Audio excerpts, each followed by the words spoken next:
नमस्कार। चलिए आज समझते हैं भारतीय न्याय संहिता यानी बीएनएस की एक बहुत ही जरूरी धारा को। धारा 318 जो जुड़ी है धोखाधड़ी या चीटिंग के अपराध से। ये एक ऐसा टॉपिक है जो सिर्फ हमारे रोजमर्रा के लेन देन से ही नहीं जुड़ा, बल्कि जो लोग कानून की पढ़ाई कर रहे हैं या कॉम्पिटिटिव एग्जाम्स की तैयारी में लगे हैं, उनके लिए तो इसे समझना बहुत ही ज्यादा जरूरी है। तो सबसे पहले एक बहुत ही बेसिक लेकिन जरूरी सवाल से शुरू करते हैं। क्या हर टूटा हुआ वादा एक क्राइम है?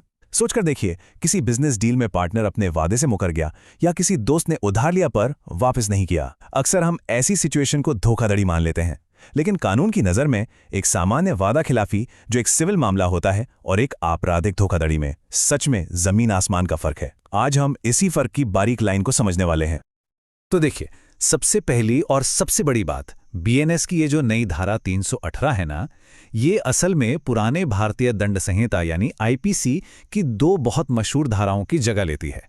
पहले क्या था, धोखाधड़ी की परिभाषा के लिए आईपीसी की धारा 415 देखनी पड़ती थी और उसकी सजा के लिए धारा 420। बीएनएस ने कानून को और सिंपल बनाने के लिए इन दोनों को मिला दिया है और एक ही जगह धारा 318 में डाल दिया है। तो फिर कानून धोखाधड़ी को डिफाइन कैसे करता है? जैसा यहां लिखा है, कानून ये कहता है कि जब कोई व्यक्ति जानबूझकर धोखे का इस्तेमाल करता है और उस धोखे के जरिए किसी दूसरे को उकसाता है कि वो अपनी कोई प्रॉपर्टी उसे दे दे या कोई ऐसा काम करे या करने से रुक जाए जो वो नॉर्मली नहीं करता, और उस काम के होने या न होने से उस व्यक्ति को कोई नुकसान पहुंचता है, तो बस ये धोखाधड़ी का अपराध बन जाता है। इस थोड़ी सी कॉम्प्लेक्स लगने वाली कानूनी परिभाषा को अगर एकदम सिंपल करें तो फॉर्मूला ये बनता है, झूठ जिसके पीछे एक बेईमान इरादा हो, बस यही मिलकर धोखाधड़ी का अपराध बनाते हैं। मतलब यहां सिर्फ झूठ बोलना काफी नहीं है, उस झूठ के पीछे किसी को नुकसान पहुंचाने का इरादा यानी कि बेईमानी, वो सबसे ज्यादा जरूरी है। ये सिंपल सा फॉर्मूला इस पूरे कॉन्सेप्ट की नींव है, इसे हमेशा याद रखना है। चलिए अब इसमें थोड़ा और डीप डाइव करते हैं। किसी भी केस को कोर्ट में धोखाधड़ी साबित करने के लिए प्रोसिक्यूशन को 4 जरूरी शर्तें या कह लीजिए 4 एलिमेंट्स को साबित करना पड़ता है, वो भी बिना किसी शक के। और अगर इनमें से एक भी एलिमेंट मिसिंग है तो भले ही वो काम नैतिक रूप से कितना भी गलत क्यों ना लगे, कानूनी तौर पर वो धोखाधड़ी नहीं कहलाएगा। तो ये हैं वो 4 बिल्डिंग ब्लॉक्स जिस पर धोखाधड़ी का पूरा केस खड़ा होता है। पहला है धोखा, दूसरा है बेईमान इरादा, तीसरा प्रेरणा और चौथा है हानि। अगले कुछ मिनटों में हम इन चारों को एक एक करके बिल्कुल आसान उदाहरणों के साथ समझने वाले हैं। तो सबसे पहला एलिमेंट है धोखा यानी डिसेप्शन। इसका सीधा सा मतलब है किसी को गुमराह करने के लिए किया गया कोई भी काम। ये कई तरीकों से हो सकता है, जैसे सीधे सीधे एक झूठा बयान देना। मान लीजिए कोई आपको एक नकली घड़ी ये कहकर बेच दे कि ये तो असली स्विस घड़ी है, या फिर गलत तथ्य पेश करना, जैसे किसी जमीन को बेचते हुए ये कहना कि इस पर कोई कानूनी केस नहीं है, जबकि आप जानते हैं कि मामला कोर्ट में चल रहा है। और तीसरा, सच्चाई को जानबूझकर छिपाना, जैसे इंश्योरेंस पॉलिसी लेते समय ये बात छुपा लेना कि आपको पहले से कोई गंभीर बीमारी है। इन सबका मकसद एक ही है, सामने वाले को अंधेरे में रखना। अब आते हैं दूसरे और सबसे जरूरी एलिमेंट पर, बेईमान इरादा। देखिए, कानून की दुनिया में इसे मेंस रिया यानी गिल्टी माइंड कहते हैं, और ये धोखाधड़ी के अपराध की आत्मा है। इसका सीधा मतलब यह है कि आरोपी का इरादा उस सौदे या वादे की शुरुआत से ही, बिल्कुल पहले दिन से ही धोखा देने का था। अगर कोई नेक इरादे से कोई वादा करता है लेकिन बाद में हालात ऐसे बनते हैं कि वो उसे पूरा नहीं कर पाता, तो ये वादा खिलाफी हो सकती है, धोखाधड़ी नहीं। धोखाधड़ी के लिए ये साबित करना ही पड़ेगा कि नीयत तो शुरू से ही खराब थी। इस एक लाइन को तो बिल्कुल गांठ बांध लीजिए, ये परीक्षा के लिए और असल जिंदगी दोनों के लिए बहुत जरूरी है। यही वो क्रूशियल पॉइंट है जो एक क्रिमिनल चीटिंग को एक सिंपल सिविल डिस्प्यूट से अलग करता है। अदालतें हमेशा ये देखती हैं कि जिस वक्त वादा किया जा रहा था उस वक्त दिमाग में क्या चल रहा था। अगर इरादा तब साफ था तो मामला सिविल कोर्ट का है, अगर इरादा तभी से बेईमान था तो ये क्रिमिनल केस बनेगा। चलिए अब तीसरे एलिमेंट को देखते हैं, जो है प्रेरणा यानी इंड्यूसमेंट। इसका मतलब है कि विक्टिम ने जो भी किया, चाहे वो अपनी कोई कीमती चीज देना हो या किसी डॉक्यूमेंट पर साइन करना हो, वो सीधे सीधे आरोपी के धोखे की वजह से किया। एक सीधा कॉज एंड इफेक्ट का रिश्ता होना चाहिए। मतलब अगर धोखेबाज ने झूठ ना बोला होता तो विक्टिम वैसा कभी नहीं करता, जैसे किसी की झूठी बातों में आकर अपनी जमीन उसके नाम कर देना। यहां जमीन नाम करना उस धोखे से प्रेरित होकर किया गया काम है। और अब आखिरी और चौथा एलिमेंट है हानि यानी लॉस।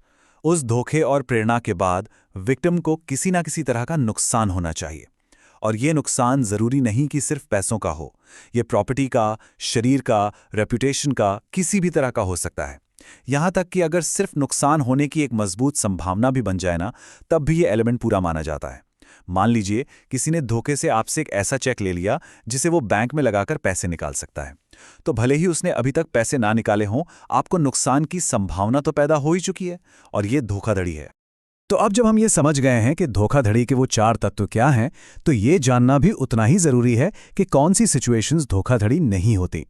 देखिए, कानून बहुत साफ है और हर टूटे हुए वादे को क्राइम की कैटेगरी में नहीं रखता, वरना तो बिजनेस करना और लेन देन करना ही मुश्किल हो जाता।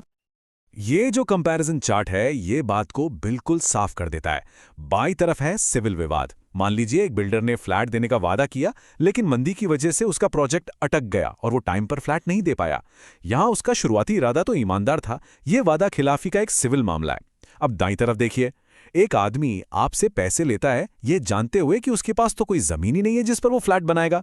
यहां उसका इरादा पहले दिन से ही बेईमान था। बस यही है आपराधिक धोखाधड़ी, यही वो मेन फर्क है जिसे हमें समझना है। तो अगर कोई व्यक्ति धारा 318 के तहत धोखाधड़ी का दोषी पाया जाता है, तो उसके कानूनी नतीजे क्या होते हैं? चलिए अब इस अपराध के लिए जो सजा तय की गई है और इसका लीगल नेचर क्या है, उस पर एक नजर डालते हैं। ये एग्जाम के लिहाज से बहुत जरूरी है। बीएनएस की धारा 318(2) के तहत धोखाधड़ी के जुर्म के लिए ज्यादा से ज्यादा 7 साल तक की सजा हो सकती है और साथ ही कोर्ट दोषी पर जुर्माना भी लगा सकती है। ये सजा इस अपराध की गंभीरता को दिखाती है, क्योंकि ये किसी इंसान की जिंदगी भर की कमाई और भरोसे को एक झटके में तोड़ सकती है। एग्जाम पॉइंट ऑफ व्यू से ये 2 शब्द बहुत जरूरी हैं। पहला, ये एक संज्ञेय यानी कॉग्निजेबल अपराध है। इसका मतलब है कि एफआईआर दर्ज होने के बाद पुलिस आरोपी को गिरफ्तार करने के लिए मैजिस्ट्रेट के वारंट का इंतजार नहीं करेगी। दूसरा, ये गैर जमानती यानी नॉन बेलेबल है। इसका मतलब ये हुआ कि जमानत पाना आरोपी का अधिकार नहीं है। जमानत मिलेगी या नहीं, ये पूरी तरह से केस के फैक्ट्स और कोर्ट के विवेक पर निर्भर करेगा। ये दोनों ही बातें इस अपराध को एक गंभीर कैटेगरी में रखती हैं। चलिए अब नए और पुराने कानून के बीच एक सीधी सीधी तुलना कर लेते हैं, ताकि ये बिल्कुल साफ हो जाए कि बीएनएस के आने से असल में बदला क्या है और क्या वैसा ही है। इससे आपका कॉन्सेप्ट और भी पक्का हो जाएगा। जैसा कि इस टेबल में देख सकते हैं, बीएनएस ने सबसे बड़ा बदलाव किया है स्ट्रक्चर में। आईपीसी में जहां परिभाषा के लिए धारा 415 और सजा के लिए 420 देखनी पड़ती थी, वहीं बीएनएस ने दोनों को धारा 318 में ही इंटीग्रेट कर दिया है, मिला दिया है। इससे कानून थोड़ा सरल हुआ है। लेकिन ध्यान देने वाली बात यह है कि जो अपराध का कोर है उसकी मैक्सिमम सजा यानी 7 साल और अपराध की प्रकृति यानी कॉग्निजेबल और नॉन बेलेबल होना, इन सब में कोई भी बदलाव नहीं किया गया है। तो इस पूरी चर्चा को अगर एक लाइन में समेटना हो जो एग्जाम में सीधे काम आए, तो ये रहा आपका एमसीक्यू रेडी सारांश। बीएनएस की धारा 318 के मुताबिक अगर कोई व्यक्ति धोखे का इस्तेमाल करके किसी को कोई प्रॉपर्टी देने या कोई काम करने या न करने के लिए उकसाता है और उसका इरादा शुरू से बेईमान है, तो यह धोखाधड़ी है और इसकी मैक्सिमम सजा 7 साल तक हो सकती है। और अब जाते जाते एक सवाल जिस पर सोचिएगा जरूर। हमने बार बार कहा कि शुरुआत से बेईमान इरादा ही सब कुछ है, पर इरादा वो तो एक मेंटल स्टेट है, किसी के दिमाग के अंदर की बात है।